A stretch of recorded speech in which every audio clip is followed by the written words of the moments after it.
Creating a budget for the very first time can be a valuable step towards managing your finances. And I'm going to give you a simple 10-step guide on how you can get started. So we're going to go over 10 really important steps one by one, so you'll know exactly what you need to do if this is your first time setting up a budget. And if that sounds like something that interests you, then let's get right into the video.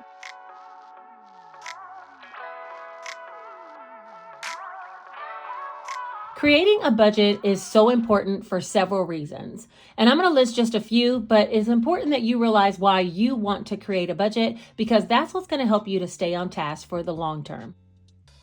The first reason for creating a budget would be financial awareness. So a budget helps you to get a clear picture into your income and your expenses, and it'll help you to increase your awareness, helping you to understand where all your money is going. 2 can be for expense control. A budget helps you control spending by highlighting areas where you can cut back, preventing unnecessary financial strain or stress. The third one is emergency preparedness. When you allocate funds to an emergency fund in your budget, you're preparing yourself for those unexpected expenses, and that provides some type of financial security. A budget can also be useful for debt management, because whenever you create a budget, it helps you to manage and reduce your debt by allocating certain amounts towards your debt repayment plan. And also that prevents it from escalating or getting bigger, because you're thinking in your mind, you know how much debt you have and you're now aware. A budget also helps in growth savings, right? If you want to accumulate more funds for the future, for investments, major purchases, retirement, anything like that, you need to first establish a budget so that you can put money over towards these long-term goals that you have. And the last reason can be peace of mind. Knowing that you have a plan in place and you're in control of your finances, that can lead to increased peace of mind and also reduce financial stress. And I feel like when you know where your money goes, you can see it grow. And also it takes a strain off of knowing how you're going to pay your electric bill or a mortgage or a car payment, how you're going to have money for retirement. You now have a plan established. So now that we determine all the reasons why you would want to create a budget for the first time, let's talk about the 10 steps that are necessary for you to get your budget in place. I did buy a composition book from Walmart. This is literally like a $2 book. It's really pretty though, isn't it? This one's really decorative and I love it. I also have a calculator, a pen, a marker, and then some highlighters just in case we need to highlight some categories so we can go step by step. So let's go ahead and open this basic notebook, okay, that anybody can purchase. You even could use scrap paper you have around your house. And the first item we're going to want to list is income. All right, let's start talking first about income. That's going to be step 1. You need to determine all the income that you have coming in. And so you're going to start by calculating your monthly income, including any salaries, any additional sources, like let's say you get child support or a social security check from, one of your family members. You're going to include that, as well as any side hustle money that you have. All of that's going to go under income, and you need to determine that first. After we list all 10 items that you're going to need, we'll do a sample budget together so you can kind of see how you would lay it all out once you have all the information, okay? Number 2 is going to be list all expenses. When we talk about listing expenses, we're talking about making a detailed list of all your monthly expenses, categorizing them into fixed expenses and variable expenses. So fixed expenses is going to equal things like your rent, utilities, car payment, insurance, things like that. Your variable expenses is going to include things like groceries, entertainment, gas, dining out. I'll just put D/O, dining out, things like that. Those are the variable expenses, but you want to get a list of all your expenses. And one thing you can do in order to help with this is to go back onto your bank statement and review charges that you've already had on your bank statement for things that you've used. How much have you used in a month for groceries? How much have you used in a month for dining out or clothing expenses, entertainment, things like that. Step number 3 is going to be important so that you can also gather information about step 2, and that's going to be to track your spending. Now, from time to time, I do track my spending. I don't do it every single month, but I do it here and there. And that's because when I want to see what I've been spending, I go back and look at it. There are some budgeters that do, and you can. If you're a really detailed person, that can help. What I do is put a certain amount of money towards a category, let's say groceries, and I spend from that category. If I run out in the middle of the month, then I know that I didn't have enough allocated towards groceries that previous month. But in order to create a budget for the very first time, I would encourage you to track your spending. And that's going to help you to know how much you've been spending thus far on these variable items, as well as making sure that you're capturing all the items from your fixed expenses as well, right? Because there's been times when I've created a budget and I left off my gas bill. I mean, it's just that easy to do. So I would say make sure you go back and look at your bank statements and remember everything that you have fixed and everything that you have variable. Some sneaky fixed ones might be like gym memberships, Amazon Prime, some like annual fees that you have. So make sure you go back and review your bank statement so you can get a comprehensive list of your fixed and variable expenses, okay? And that's going to be under the step of tracking your spending. Number 4 is think about an emergency fund.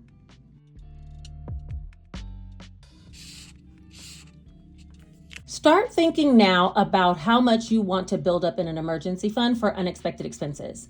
And that will help to provide financial security when you have an emergency fund. And maybe you'll start small with like $1,000 or $500, just so that you won't have to lean back into some of your credit card debts that you have already been spending money on. Instead, if you have something that comes up as an emergency, you will have an emergency fund already established.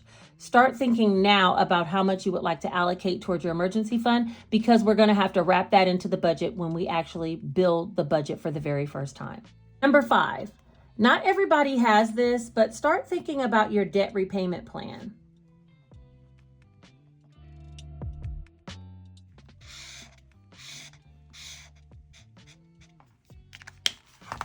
If you have debts, we're going to create a plan for a repayment of that, okay?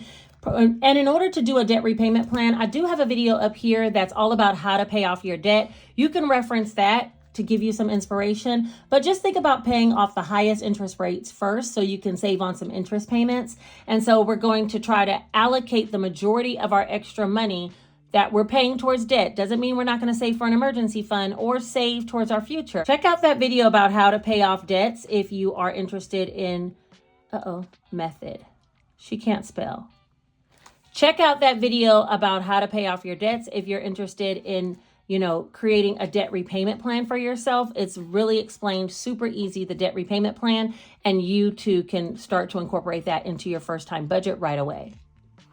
The same way that you have to think about your debt repayment plan, step 6 is going to be to start thinking about some savings goals.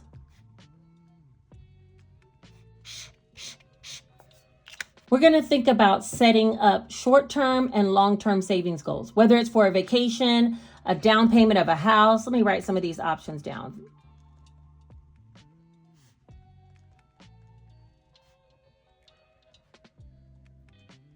Or retirement, things like that. We're going to start thinking about how much we actually want to have for savings. And that leads directly into the word sinking funds.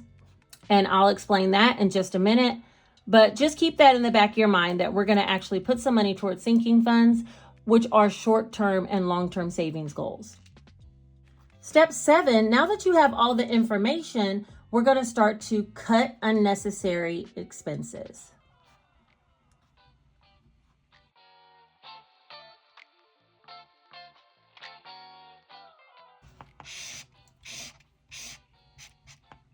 Now that you know where your money is going because you've already been tracking your spending, you listed out all your expenses, you thought about how you want to save more money, now it's time to start thinking about where you can cut unnecessary expenses. And we're going to review things like subscription services, the Netflix, the Hulus, the Amazon Primes, things that you can actually cut back on. Now, I say without compromising your lifestyle, right? We don't want to have to give up everything in order to create a budget for the first time and get on a budget journey to become financially more savvy. So I would say, look at the things that you truly can cut. Maybe it's your nail appointments for you.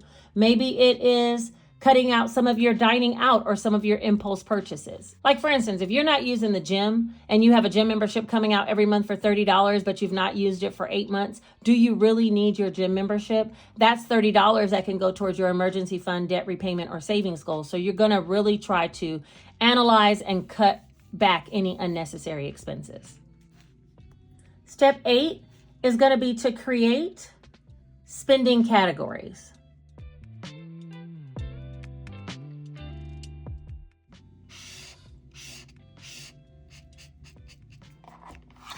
These are also known as cash envelopes.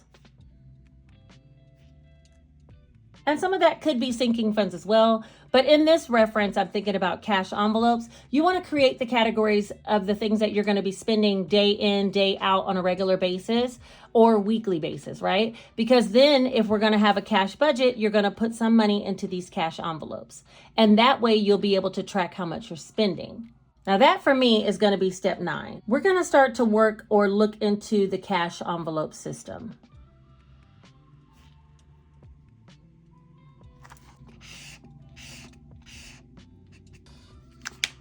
Now, where the cash envelope system is not needed for you to create a budget for the first time, I think if you have been led to this video, right, and you're thinking about creating your budget for the very first time, to get a handle on your expenses after doing all these steps, a cash envelope system can truly work for you.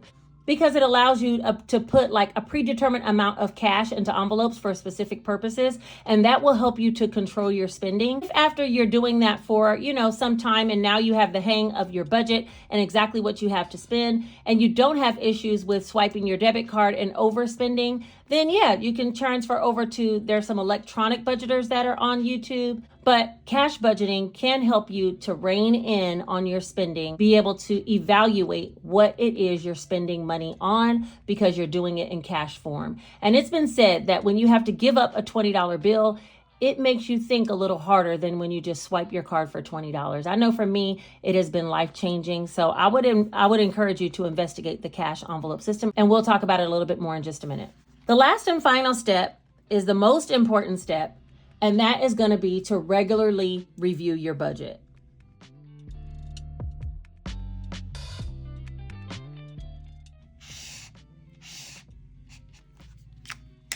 On this step, a lot of people miss this, and we stick to what we've been doing for some time. And even as our income increases, we're still doing the same things we've always done and using the extra money in a fashion that we wouldn't if we actually went back and restructured our budget. So you have to regularly review what you have going on. When income goes down, you're going to reduce some money that maybe goes into your emergency fund or your debt repayment plan or your saving goals. You're constantly going to be reviewing your budget once you create one for the first time.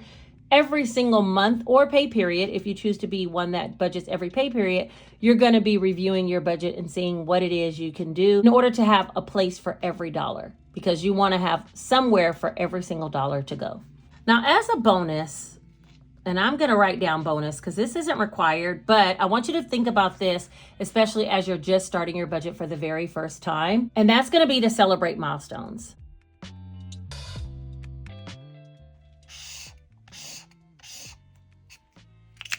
Now, the reason why I said celebrate milestones is because whether it's paying off a debt or reaching a savings goal, recognize your accomplishments, because when you do that, that motivates you to stick to your budgeting efforts, right? And that's the reason why in the cash budgeting community, you'll see things like savings challenges. People do that so that you can save money and then celebrate when you hit the goal of saving, let's say $300, $200, $1,000. Or if you pay off a debt, they have trackers that they're highlighting along the way. As debts are being paid off, we're celebrating the milestones along the way, because every step towards paying off debts, saving a little bit more money, which is a step towards our longer overall goals and the reason why we budget. Does that make sense? So now that we have all the layout of the land, let's start on another page and actually create a budget, and we'll just create a sample budget so we could talk about some of the things that you should think about. So the first step being income. Let's say you made $25 an hour, and after taxes, you got about $20 an hour, and you work 40 hours a week. And so you're making $800 times 2, $1,600 every 2 weeks. So under income, I would put $1,600. And these are paydays. Also, from getting paid, you get a $500 child support check.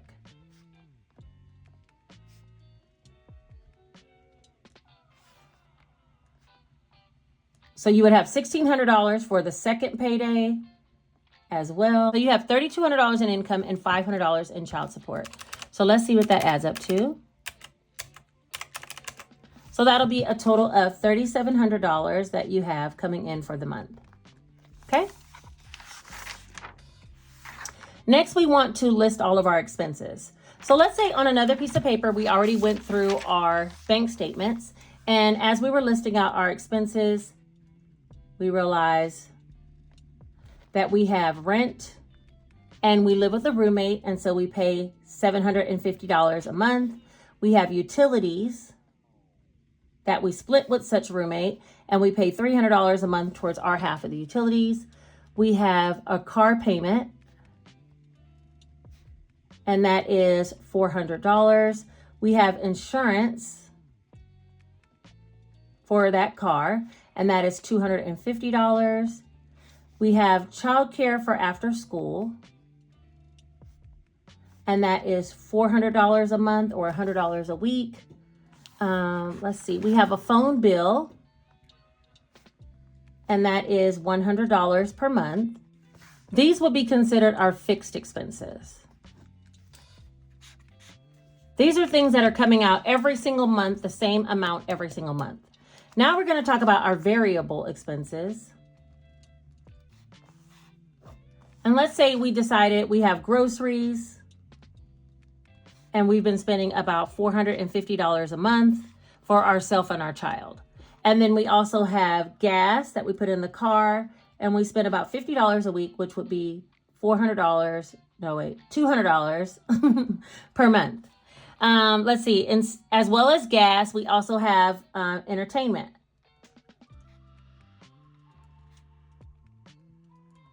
And for entertainment, let's say we spend per weekend, maybe $50. So that's another $200 per month. Also, we have our nails that we get done. And that might be an expense that we can cut. But for right now, we're spending about $75 per month. We do get our hair done. And for that, we spend about $100 per month. Let's say we have a clothing budget and we spend money on clothes. And for ourselves and our child, we spend about $150 per month. And then we have our dining out, which is going to be my highest category. But let's say we spend about $200 per month on dining out, getting coffees, things like that. Okay, so that's all of our variable expenses. Now we also look at our credit card bills, because that's part of tracking our spending, and we're going to use that information in our debt repayment plan. So let's say we have our credit card bills, which is really a variable expense, and we only have 2 credit cards, which is Capital One and Discover. And right now for Capital One, let's say we have a minimum payment of $45, and Discover, we have a minimum payment of $110. Now, what I would encourage you to do when you're listing all of your credit cards, hold on.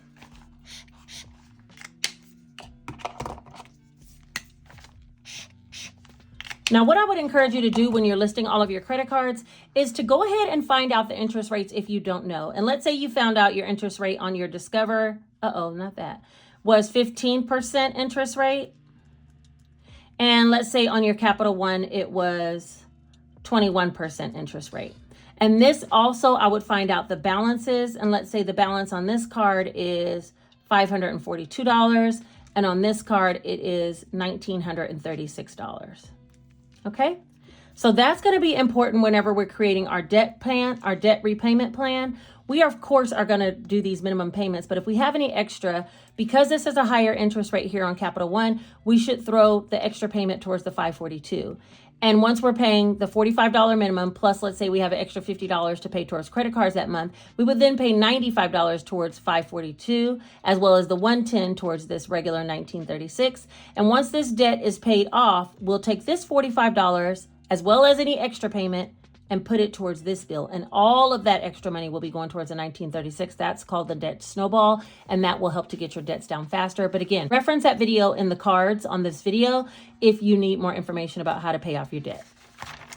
Now that we have kind of like our expenses, let's add it up and see exactly what we have and where we're over, where we can cut.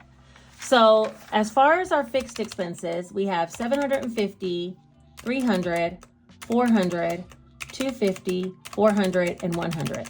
Now these bills cannot be cut, and this is $2,200 a month. I literally just made up numbers, so we're gonna hope we have enough. Okay. Variable expenses, but this is how you would truly do your budget. You need to review what you really have left over or what you don't have enough for. Does that make sense? All right, variable expenses, we're going to do groceries, $450, gas, $200, entertainment, $200, nails, $75, hair, $100, $150 for clothing, and $200 for dining out. And that equals $1,375.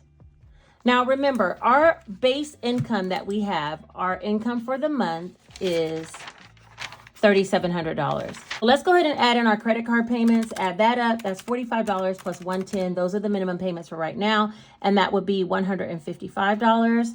All of these numbers together is what we need to add up next. And that's going to be $2,200 plus $1,375 plus $155. So that's $3,730. Now, that leaves no room for long-term savings, which is the next step, right? All right, so having that information, we now know that leaves no room if our income's $3,700. We did the income step. We listed out all of our expenses. We are now going to be tracking our spending. That's how we got to list out our expenses, right? But that leaves no room for an emergency fund. We did talk about the debt repayment plan, but we haven't established one yet. And it leaves no money for savings goals. So it's time for us to start cutting some unnecessary expenses. Now, I don't know this person's situation because this person's made up, okay? But, but if you're thinking about what you really truly want to be able to get rid of, I would say probably hair, nails, some of the clothing, some of the dining out, some of the entertainment. If we even slash those numbers in half, let's say we eliminated nails altogether. Let's say we eliminated hair and did our own hair, or did not go get our hair done, but cut it ourselves or styled it ourselves. Or even only went every other month. That means we only have to put half. But let's say for right now, we're going to be able to eliminate it. Let's say for clothing, we were able to slash that in half and only put $75 a month. And dining out, we eat in more, and we have $100 towards dining out. And let's say entertainment, we slash that in half as well and only spend $100. There are certain things we absolutely cannot change, which are our fixed expenses, unless you can reduce your utilities or refinance your car or find another daycare provider, change phone services to, a pay as you go phone. Those are the only things you can do in order to adjust some of these fixed expenses. But for variables, it usually has some wiggle room in there. And we've not even talked about annual payments or saving yet, right? So if we added up these new numbers of $450, and let's say for groceries, you can slash that down to $400. You're going to really push it. Look for sales, plan out your meals and get it down to $400. All right. So now we're at $400 for groceries. $200 for gas, that's needed because you got to get back and forth to work. Only $100 for entertainment because maybe you don't go out with your girlfriends as much. We're eliminating nails and hair, and you're going to get some press-on nails or something, or just do your own nails at home with polish. Clothing, we're going to do $75, and then dining out $100. That will equal $875, and that slashes $500 off of where we were. So now we have $2,200 for fixed expenses. Variable expenses, we have $875. And our credit card payments, we have $155. Wait, that didn't work. Hold on, let me do it again. $2,200 plus $875 plus $155. And now we're down to $3,230. Knowing that our income is $3,700 a month, then we have a surplus that we can now use towards that emergency fund as well as long-term savings. So 37 long-term or short-term savings minus 3,230 we have $470 that we can allocate towards other things. And this is where you have the opportunity. We've now did the cut on unnecessary expenses. And now you have the opportunity to really look at how much you want to be able to put into your emergency fund every month and how much you want to put towards some savings goals. I do have a video that talks all about sinking funds and what type of categories for sinking funds you should think about. You don't have to start with a lot, but I would say if you're looking for, like, let's say to take a vacation once a year, you might want to put some money in that. I have some categories for things like vacation, life happens, for just an unnecessary category that if I need to reach in and grab some money, I save money in a category called life happens. I have one for glasses for my kids because every year both of my kids seem to need a revision on their glasses, and that payment costs me about $200 to $300 per child. So I save up for that. I save up for my homeowners association fees. I save up for car repairs because if you have a car and you're driving, you're going to need an oil change. You're going to need some brakes eventually or some windshield wipers. And so those are things that you can allocate some of that $470 towards. Okay. So that's how you would think about your savings goals. And if you had a long-term savings goal, like you want to buy a house, you can also think about putting some money towards that. Now, emergency fund, I would definitely say allocate something towards that because if something happens that's a true emergency and you don't have at least minimum $500 to $1,000 saved up, you're going to immediately go back to those credit cards and charge on those. And these two credit cards are going to be higher limits, higher minimum payments, and then messing up what you have in order to save by even more. You know what I mean? As you're paying down your debts, you don't want to have to reaccumulate debt because you don't have any savings. So that's where an emergency fund comes in. So let's say out of the $470, we decide we're going to put, now we have $470 remaining. And I'm going to start a new page. Out of the $470 remaining, we're going to put $100 towards emergency fund. Because we want to make sure we can save month over month and in a year have enough so if we do have a true emergency, we'll have a little bit of a nest egg, okay? Of course, if you get extra money from taxes, bonuses, overtime, all of that, you can reallocate the way you want. That's when you'd have more money to play with. That's when you can add back in your nails if you want, or your hair, or more money for dining out. When you actually are making more money, you can reallocate it how you like, right? But let's say for this example, we're going to put $100 towards our emergency fund every single month. And then let's say we're going to put some money towards vacation because we want to be able to go on a vacation. And so we're going to put $50 every month. That way, at the end of the year, we'll have $600 and hopefully we can take a trip somewhere with $600. Also, we're going to put some money towards life happens. Say we put $50 towards life happens. Let's say we put $100 a month towards car repairs because car repairs can add up really fast. One hit can be $500, so we're going to put $100 towards that. That's $300, and we have $170 left. Let's say we decided now, since we slashed in some other areas, we do want to put the $75 towards our nails. That's important to us, and that makes us feel our best, so we're going to do that. So we're at $75, and so we still have $95 left. Let's say we're going to put that extra $95 towards debt. Okay. And that's what we're going to do with the $470 remaining. Now, of course, if we can find opportunities to make side hustles, if we can find opportunities to work overtime or extra hours, then we're going to do that because our budget is based off of $3,700. This is our first time. But of course, if we can make our income up to $4,000, we have an extra $300 to play with. So now we've set up what we're going to do pretty much with all of our income. Okay. Out of create spending categories, we're going to now set that up. I'll show you that. And we're going to review the cash envelope system.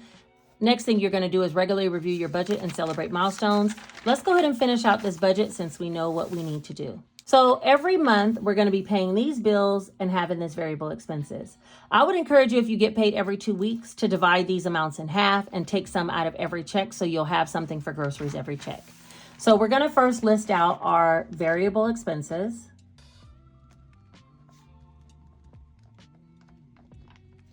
And let's say we have, out of our groceries of $400, we're going to put groceries $200 every pay period. So I'll say per pay period. We're going to do $100 worth of gas, $100 per pay period. We're going to do $50 for entertainment,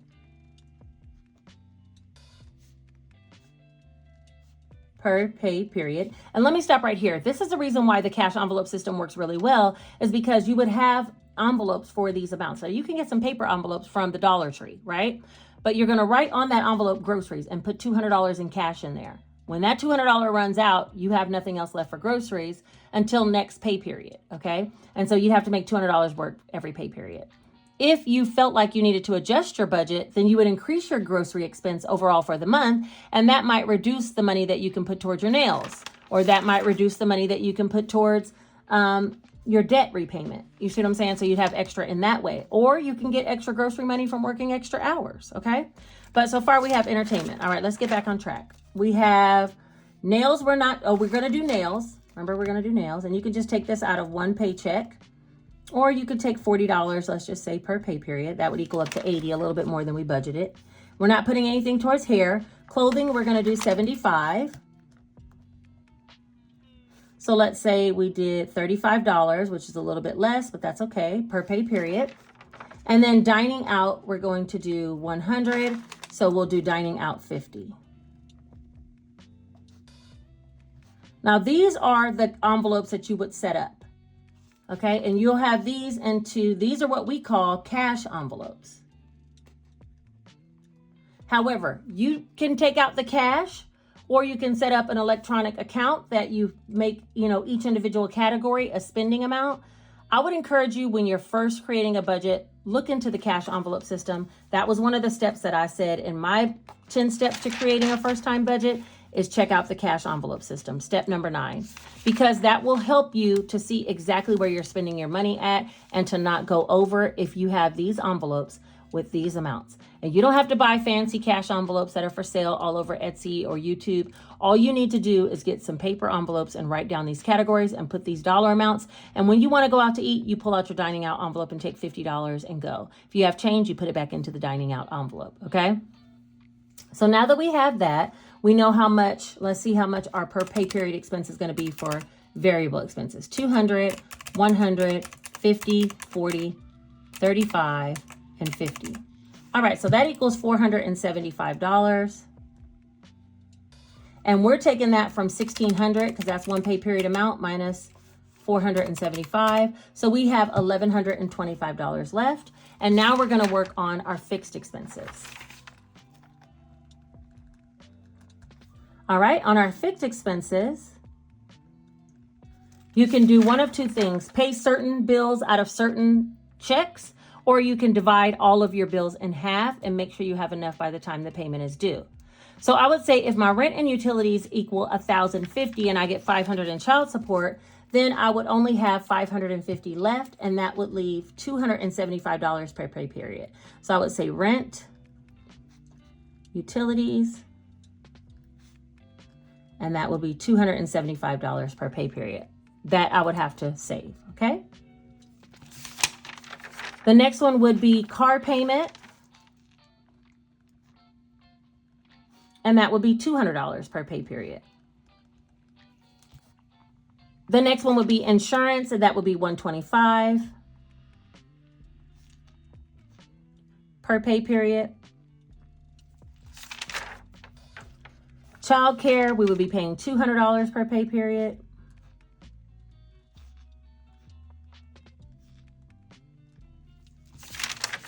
And finally, for our phone, we pay $50 per pay period. Now, the other option, like I said, you can get your check for $1,600, take out $475 for your variable expenses, and then from that $475, if you had $1,600 minus $475, you now have $1,125 left. You can say, okay, $1,125, the first check, I'm going to pay my rent and utilities and some of my credit cards. If you don't want to break it in half, you can pay these with the first check. The second check, you would do your $475 in variable expenses, pay your car payment, insurance, childcare, phone, and your 2 credit card payments plus your extra credit card payment, okay? Things like that. The next thing we need to do is our debt repayment. Oh wait, before I do that, let me add up all of these. This is $275 for that, $200, $125, $200, and $50. All right, so that'll be $850 per pay period. Now we're gonna talk about our credit cards, our debts, right? All right, so we have 2 credit cards we talked about, Capital One and Discover.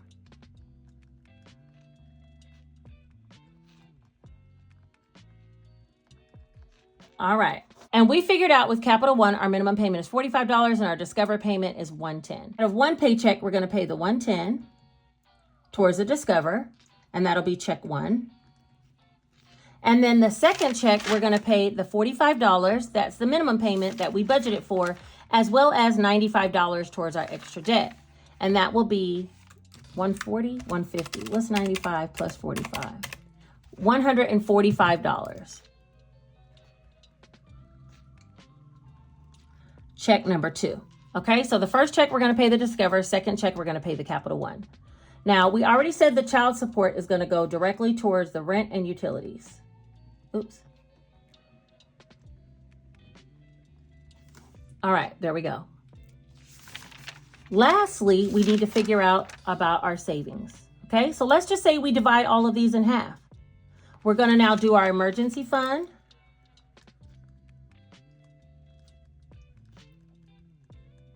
And we're going to do $50 per pay period.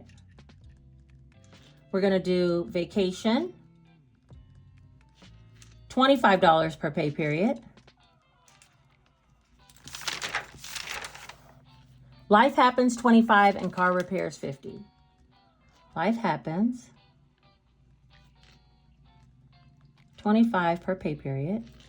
And what was the other one? Look, I forgot already. Car repairs. Car repairs, $50 per pay period. All right, so per pay period in our savings for short and long-term goals, that's going to be $150. All right, let's just check and make sure we have enough for everything we laid out on our plan. And in order to do that, we're going to have the $1,600 we get from our check.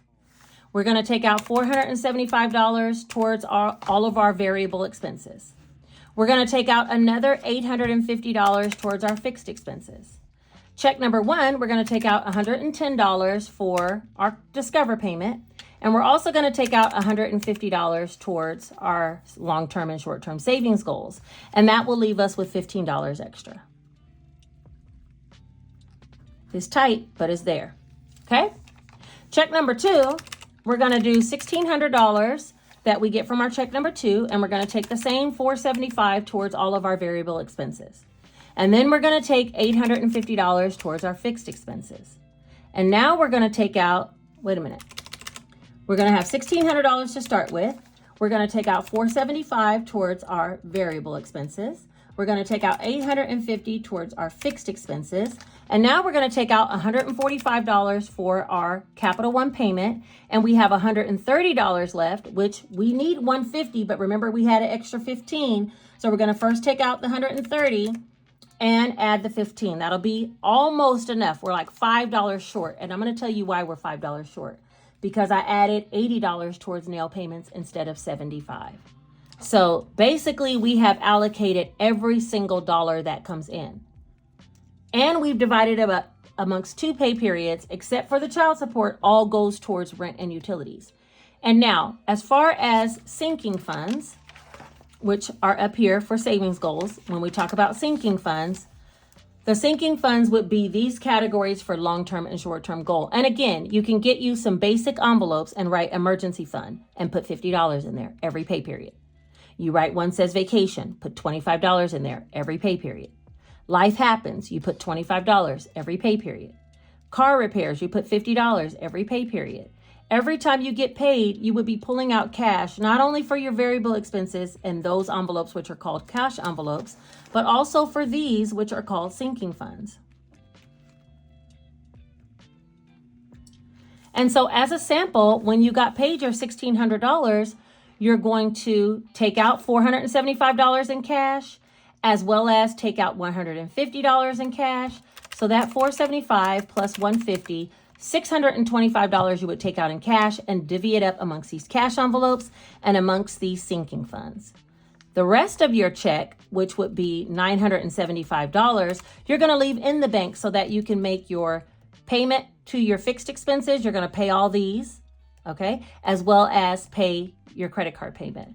Now, if these bills, since you're putting them in half, let's say you got to pay childcare right up front, but you can hold on to your insurance, your phone, your car payment, your utilities. You also can make sinking funds for these and pull that cash out. Put it inside of your home somewhere, inside of a safe somewhere. And now for the next pay period, when you get $275 again, you'll have $275 in a sinking fund, plus $275 in the bank, plus $500 for your child support, which is enough to pay for utilities and rent. That's how we move in the budgeting community as far as cash budgeting. So now we reviewed all of the steps except for regularly review your budget. Every month, I would encourage you to write down a budget again for the next month. And as you get paid, reflect on what it is you're going to do every pay period that accomplishes those goals that you set out for yourself, because you've already established a reason why you're budgeting in the first place. And in order to get to those goals, like to pay off debt, to have long-term savings for retirement, to cut unnecessary expenses so that you're not stressed and overspending more than what you have to stay on track. And in order to do that, you have to regularly review your budget. Now, the last and final step is celebrate milestones. And we talked about that some. You can download a free PDF down in my description called the Penny Challenge. The Penny Challenge allows you to save $697.95. Is it $695 or $667.95? I think it's $667.95, but it allows you to save just a little burst at a time. And so when you're saving for your emergency fund, $50, you would color in pennies to see a visual representation of what you're saving. And therefore, once you complete the savings challenge, which is the Penny Challenge, that's for free, down in my description, by putting $50 per pay period, that would take you about 7 months to accomplish. And once you did, you'll celebrate that you actually were able to save $700. Maybe you've never saved before, but since you're on a budget and you're making plans to save, that's exactly when you would celebrate when you got to that goal. I hope you understand everything about creating a budget for the first time, but for whatever reason you need more clarification, please leave me a comment down in the description. I'll be more than happy to make a short or to make a video about your comments, so that way you'll have even more content to help clear up any questions you have about creating your first time budget, right? Because again, this was just a sample and an example of how you would create one, but I know you might have specific questions for your particular budget. If you leave those questions down in the description bar, I will try to answer them via a short here on YouTube or creating another Q&A video about first time budgeting, okay? All right, I hope that answered a lot of your questions about starting your budget and you understand the cash envelope system and some of the terminology just a little bit more. If this is your first time to my channel, please subscribe because I do a lot of tutorials and informational videos, and I would love to have you as a part of my community. Don't forget to like this video because it helps it to be suggested to other people who might need information on how to start a budget for the very first time. And finally, share this video with someone if you think they need encouragement to get on top of their finances. Budgeting does not have to be restrictive. You can include all kinds of things into your budget. It's really about what you have. It gives you a map on where you can spend. And that's it. It's literally just a roadmap, but it helps you to feel so much more secure when you have one. So I appreciate you guys for being here with me today. Don't forget, like I said, leave questions if you have any questions, and I will talk to you all very shortly. Take care.